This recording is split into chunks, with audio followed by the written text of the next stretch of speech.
here we are.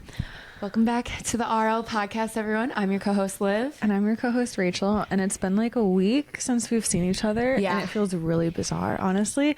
I was just like, wow, I miss you. I'm just like, where are you? I miss you too. I was going to text Where's my routine? Dude, it's crazy because we're out here in St. Louis. And so if some of y'all haven't heard, St. Louis had a tornado touchdown for like a mile stretch. And so honestly, it has felt like chaos. No, the past week has seriously been chaos, especially because I don't think anyone anticipated it to actually hit where it hit. Like we get these types of storms annually where it's like you get some tornado warnings sirens all the time. Yeah. Like in the Midwest, it's like, oh, a tornado warning. Okay. Yeah, especially here. It's just like, okay, this happens a couple times a year. It's never really hit near us. So it's like I did not take it seriously. And most people didn't. I will never not take one seriously again. You weren't even here for it. No, I was on my way to Chicago, honestly, thank goodness. And so I was up with all the Chicago people getting hit by this crazy dust storm. You should have seen my car afterwards. It was wild.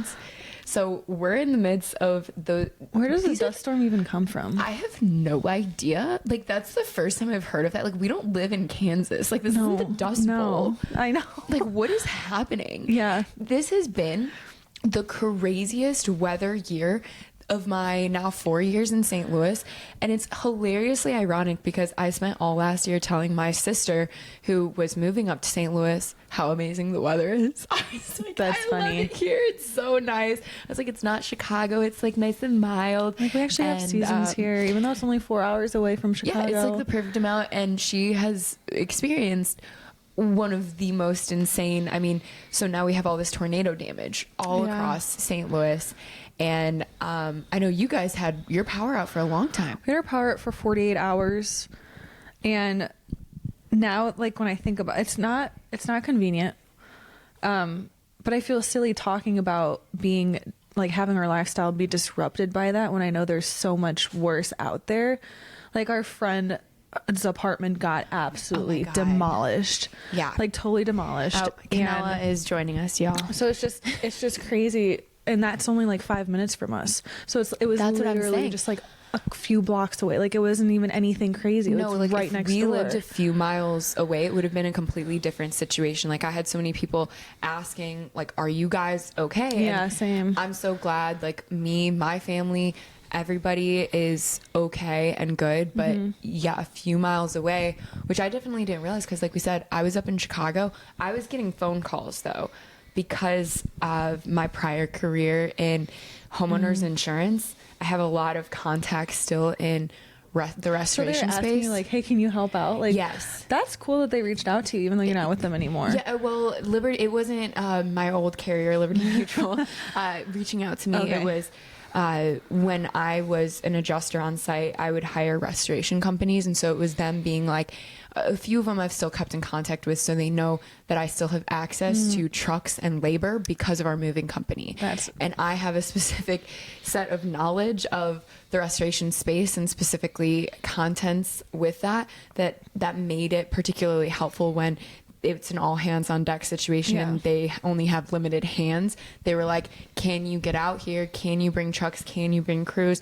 Because some of these people, a lot of them, really nice homes, have no roofs or all their windows blown in. And unfortunately, following a tornado is a lot of storms and rain. And so these people, in order to save anything of their belongings, I mean, we had like mansions to move out in like 2 days. Like, it was exhausting. And so I drove back from Chicago right straight to one of the homes in Central West End, and everything out there is just crumbled because these are old brick homes. They are. It's a lot of like old money homes, and they're beautiful, they're gorgeous, but all these trees are uprooted, cars are just smashed, windows are broken. I mean, the amount of trees that are just uprooted, it blows my mind because until it happens in your hometown or until it happens where you have access to see the damage, you never fully understand the depth of any sort of natural disaster. Right. And like what's the reality of what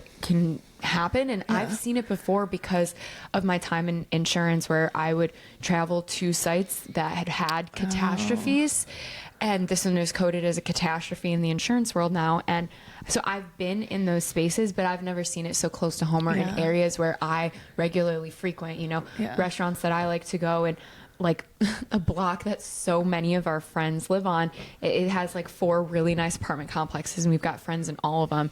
And we had some friends come stay with us for the weekend. You guys brought your food over here. Yeah, they have our meat in their freezer because our power's out. We had our cow. We had our quarter cow. Sorry, that can't go to waste. No, we saved the cow.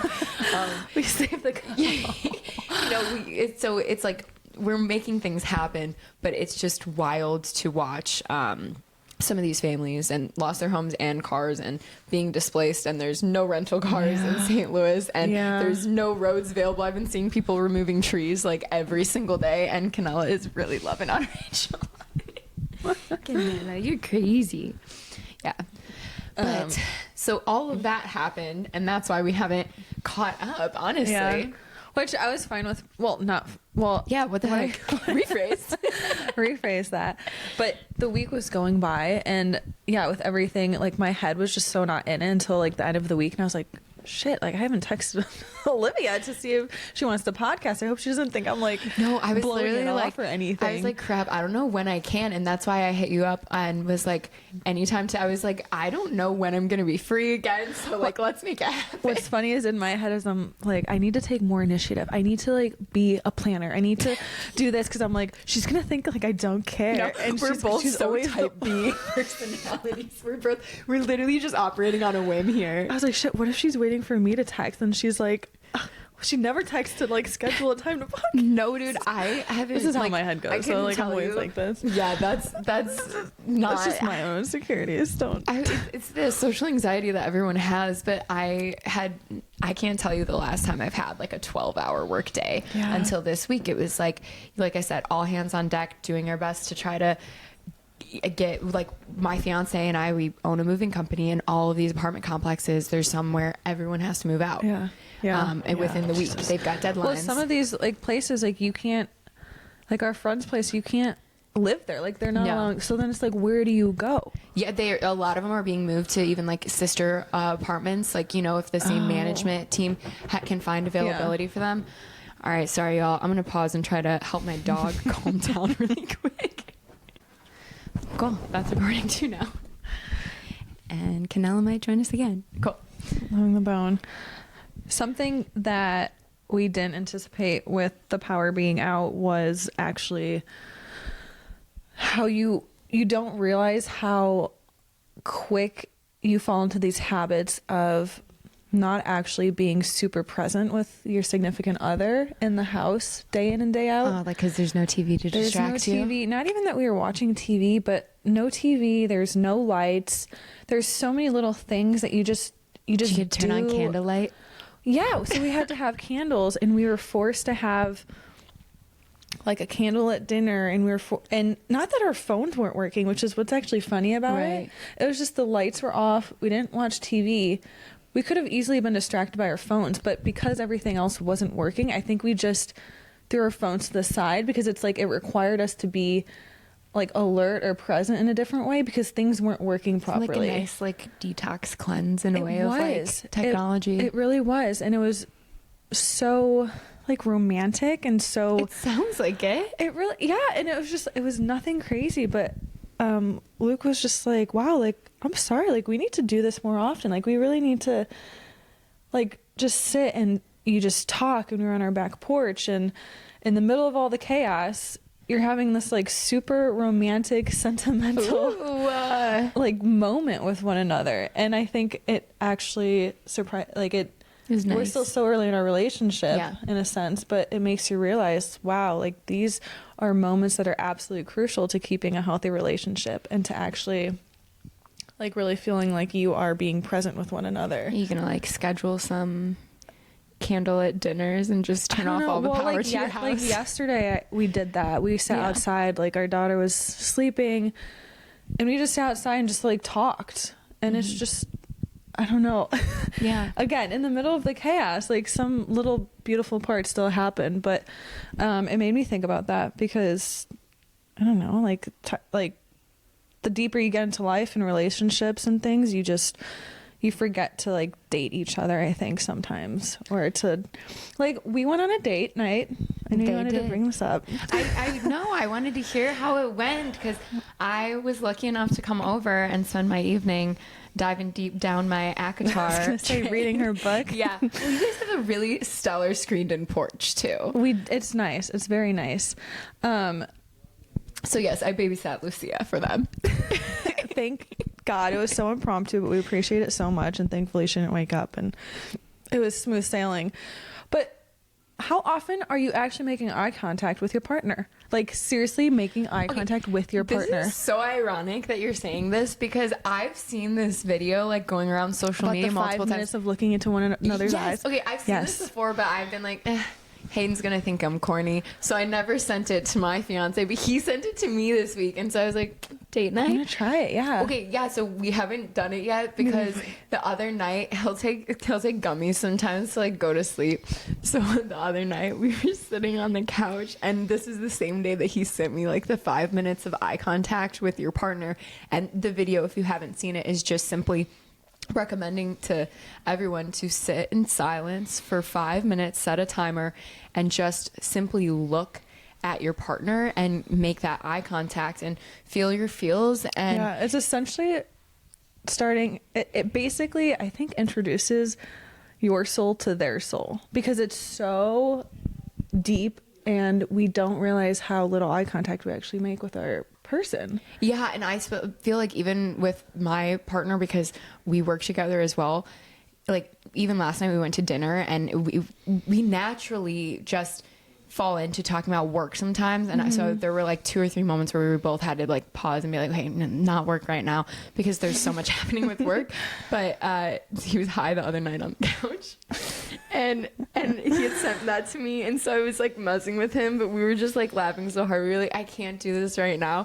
And then so he proceeds to read off a list, you guys, of like dad jokes that he keeps on his phone. That is They're hilarious. So bad. Tell me you want to really be a high, dad without being a dad just yet. He literally has a whole list on his phone. You want to hear one of them? Sure. We got it from Love on the Spectrum. Oh God. Okay. I don't know why these people have such corny jokes. What do you call a cow with no legs? Ground beef. Okay, well, how did you know that? It had to be something. Is that right? Yeah. Okay. That's the joke. I've never heard this joke before. So Hayden was really high, so it was really funny. It was really funny. But I wouldn't mind getting a little high when I can. Not now, but maybe we'll do an episode with some guys. We really should. We can shout out some local dispensaries. There we go. But okay. Only if it's organic, though. So you guys had some really romantic nights, and then you made it on your date. We made it on our date. So our date night was supposed to go. We were supposed to go and see this this concert downtown that technically started at 8, which we then knew probably they wouldn't come on until 9. So Olivia comes over, comes over at 7. We get ready, we go, because I'm like, we might as well grab some dinner, I guess. We're like, oh, we have all this Fancy time. What do we do? Yeah. So we ended up getting some like smash burgers, like good burgers at this new place. And while we're driving around downtown, we're like, why are there so many cars? Like, it's so crowded. How are we going to find a seat how are we going to find a parking spot to get to this concert? And we found out there was an STL City soccer game going on at the same time. So, which you guys are soccer fans. I am. Luke is you more supportive. Than Luke? Oh, Luke doesn't really he doesn't really care about soccer. He watches football, but he's not like in baseball, because he was a baseball player, but he's not as into soccer as I am, not at all. But he knows I love it. So we were walking around. He's like, should we just like go to the game? Because you can hear it. And I'm like, the vibes at a soccer game are immaculate. Just the energy. Yes. The energy is there like no other stadium. Maybe basketball, maybe hockey. But soccer, football is just so great. And of course, like, guys, I'm 38 weeks pregnant now. So like, I am ready to go. So this was last week. So I felt like we walked 10 miles to get to the stadium, to have to go around the stadium to get tickets. we said, fuck it, let's grab some tickets. It's halftime. It's STL versus Kansas City. That's a pretty big match. Bought the tickets. We had to walk all the way to the other end of the stadium because our seats were there. We go, we watch the game. It's fun. It's great. It's spontaneous, which makes everything sexier. And then afterwards, we're like, well, the game's done. We still can go and catch the concert. Mind you, this group of people that were playing at the concert, their most popular songs are from 2014. So those are the songs that we know. We walk into the concert, they start playing those top 3 songs from 2014 because it's near the end. It's like you guys missed all of their new stuff, which you didn't care to listen to anyway. We didn't know any of their new songs. So we just stayed for like 3 songs and then we came home. So I knew that they were going to a concert, and then Luke texts me like an hour or 2 in, just checking up because I'm babysitting, and he sends me a picture from the stadium, and I was like, wait, what? Really? yeah. He texted me a picture from like the soccer stadium, and I was like, I thought this was a concert. Oh, yeah. I was just like, so we ended up at a soccer game. So it was super impromptu, but I remember coming home that night and I was just like, I don't think I've looked you in the eyes very much this whole date. Can I just like look you in the eyes? Because I'm like, I just need to see you. I just need to look at you. Just look at your face. Yes. I don't know. Maybe it's hormones or something, but I'm just like, I just need to be as deep into your soul like and connected as possible. Yeah. That's how I'm feeling right now. I'm like, there's not enough. I'm feeling really inspired to do the 5 minutes of eye contact I think we should both do it. Yeah, and then tell me how it goes for you. Yeah. And vice versa. I've been wanting to do it, so maybe we'll do it tonight, honestly. On the train of soccer tickets, so Hayden and I, we have some friends who have season passes, and they couldn't make it to a game. I feel like I need to get the season passes. I don't know. How much are they? I have no idea, but St. Louis City Soccer is really a vibe. Like, it would be so great, honestly. They've got a really big fan section. Yeah, really big. So fun. Like, it's nonstop, like drums and I've been to quite a few games because I'm lucky enough to have some friends who have all of these tickets and who've like invited me from time to time. And so they gave, they were going to miss the game. They had like a wedding. And so they gave Hayden and I the tickets. We go out to dinner, and we don't drink very often these days, especially with our upcoming wedding. Just a single cocktail. It's like, it touches your lips, and it's like, you know what? Because it's like, if I'm going to drink at this point, I'm going to make it worth it. Yeah, you're I'm going to feel it. I'm like, I want the best freaking cocktail there is on the market. Like, make it spicy, make it salty, make it whatever the heck you want it to be. What's your dream cocktail after you're done being pregnant? I want a spicy marg. Do you have a place in mind? Just tequila? Should I bring it to the hospital?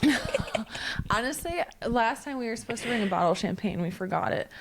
Amongst all the things to remember. If you want to come to the hospital and bring me a spicy marg, by all means, abso-fucking-lutely. But will the hospital let you drink it? Or are they going to tell me, like, no, like, I'm of age? I don't know. How would they know? Who cares? I just delivered a baby. Don't tell me I can't have a drink. I mean, for real, that's what I'm saying. Come on. But anyways, you were saying you want it to be good. I want to like feel tipsy. I want to feel the effects of the alcohol. If I'm gonna drink, I'm gonna drink these days, right? So we have a single drink. No, so we have a single drink, me and him, and we're like, might as well do another. We're like, so should we go to the soccer game, or like our friends are having a party to go to? So we're like, actually, maybe we'll just go have a cocktail with our friends.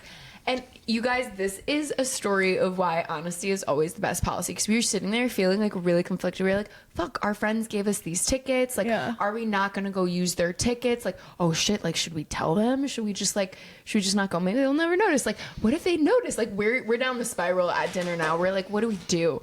And we're like, fuck it. Like, you got to just be honest, you know? And so we texted them because we're like, what if they had another family or friend who would like love to go be at the game? And we thought maybe we would make it like all work. We were like, maybe we'll make it after halftime and we'll still make it to the game. We were like, let's be real with ourselves and just text them. We texted them. We were like, the game had already started, mind you, too. So like we felt really bad. Wait, where were you getting drinks? A Saigon Cafe in Central West End. So hopefully it's not super damaged because they have the best espresso martinis. You told me about this. Yeah, I haven't been. Best. Yeah. Because they're Vietnamese. So if you've ever had a Vietnamese coffee, it's made with like sweetened condensed milk. Oh, yeah. And so their espresso martinis, it's like ice cream, people. It's not even, no, it's so good. Like, we'll go. When you can go, we'll go. Do they do espresso martinis for brunch? Because that's the only time I feel like I could have some. Okay, well, I have them in the evening, and it probably really does fuck with my sleep. I'm a baby, and like I will not be able to sleep with that Let's caffeine go find out if like I'm gonna have to look up their menu. For lunch, and they can have them for lunch. Maybe. I guess I don't really associate Vietnamese food with like brunch, but like we'll figure that out. Lunchtime then. But that's for their chef, not for me to figure out. So we texted them and we're like, hey, like, again, thanks so much. Again, the game has already started. This is why we feel conflicted, because we're like, we're such assholes waiting until the game's already started to be like, by the way, we're not making it to the game and we're not using these tickets. But thank God we told them, because he put them up on like StubHub and they were sold in 2 seconds. Those tickets are, I mean, they sell. Thank God. Really fast. It made us feel like we were in the clear. So then we were like, let's drink. Yeah, for my own selfish reasons, I think I have social anxiety. I don't know what it was. Like, I cannot go to this graduation party alone. I need a Olivia to go in with me, because I don't know how I'm gonna go alone. I literally had I don't know why. Because that was the party we were going to. It was a graduation party, so we went instead to Rachel and Luke's house. And they made me and Hayden a cocktail, and neither of them even had a cocktail. Like, we thought maybe Luke would have a drink with us, but I understand. He's got to be on baby watch at this point, so he's not drinking anymore either. Yeah. So we literally came over, mooched off of their alcohol, and then Rachel got to be our DD. Like, I was so happy too. Wait. Oh my gosh, we had a new ick unlocked. Sorry, Hayden, but like not an ick unlocked. What did he do? I do remember. He pranced into the gas station. Oh, he did. Me and Rachel are in the car, and I don't know. Why did we stop it? We stopped at a gas station. We were trying to get beer. We didn't want to show up empty-handed because we wanted to drink, and because we hadn't been drinking, we were unprepared. We didn't think we were going to be drinking, and Hayden literally pranced like out of like an anime freaking show. Like he did. He looked like a character. I think even the dude who was filling up at the gas station, he literally looked at us and laughed. Yeah, he was like, "Did y'all see what I just saw?" And we're just sitting there, like, I'm like, oh my God, this is my beautiful fiance. Ick. 0 out of 2 chance. We didn't even find any alcohol at the 2 gas stations we went to, because literally, I don't know what's why. happening in St. Louis. I just don't need to know. Like, why do the gas stations not sell alcohol all of a sudden? I don't know. I'm like, what? Like, have we been out of the game this long? Maybe people are just getting a little too rebellious and stealing more. What? I don't know. This is your theory? Well, I think a lot more public places are like locking down stuff. Like, have you noticed there's some places now that like some Ultas are locking all their products up? Like, you can't touch any of their products. I haven't been to an Ulta in a minute. Churches, I don't know if this is, I feel like this is since COVID, but I never remember churches like being locked. I always remember being able to go inside of a church all the time. Yeah, and like getting to go, and if you want to pray, like do whatever, you can access a church. Now they're locked. You know what I think it is with a lot of these stores, though, is it the case with the self-checkout? So a lot of people, they're losing like a lot of products from self-checkout, kind of a deal. That could make sense. There are times I've accidentally hit non-organic for something that was organic. Okay, me too, just because when you have to type in what the produce is, when you have to type in what the produce is, it's like, well, what if, like, and then only one option comes up. It's like, I have broccoli. I'm just going to click broccoli. Yeah. If you don't give me the option of organic broccoli, I don't know. But if it charges me more than what that thing is worth, I am calling over the store clerk and being like, no, this isn't how much it cost. Yeah. Very fun. Anyways, things are getting... Yeah, maybe, I was gonna say. So honesty is the best policy, Honesty guys. is the best policy. And we're gonna keep that up with the self-checkout, because then maybe we can find what we need to, even at a gas station or stores. No, you guys are pretty honest. You guys are pretty like straightforward with, hey, here's what we have. I'm like, cool, thanks. Now I know. You know, with what? I don't know, anything. It could just be what like we're doing and stuff. It could just be like, or if plans change, like, hey, suddenly I have a meeting, I can't podcast. I'm like, no problem. Yeah, like, honestly, like, because we're literally all adults, and I'm not doing anything to spite anyone with my schedule. No. Like, some people feel bad. Like I said, with the soccer tickets, we like felt bad. We were like, oh, like we were in a moment where we were like, what should we do? And we're like, no, we just got to be honest. They understand, they're adults too. We made a different choice for our night. Sorry about it. We couldn't make it to the game. Yeah, end of story. It happens. All right, guys. Thanks for listening to The Ramble. Thanks for listening. Another week. And good luck to anyone facing any damages from the storm in St. Louis. Literally, truly. It's rough out there. And if there's any way that we can help, feel free to reach out because we've been out here doing our best. All right. See you guys. Bye.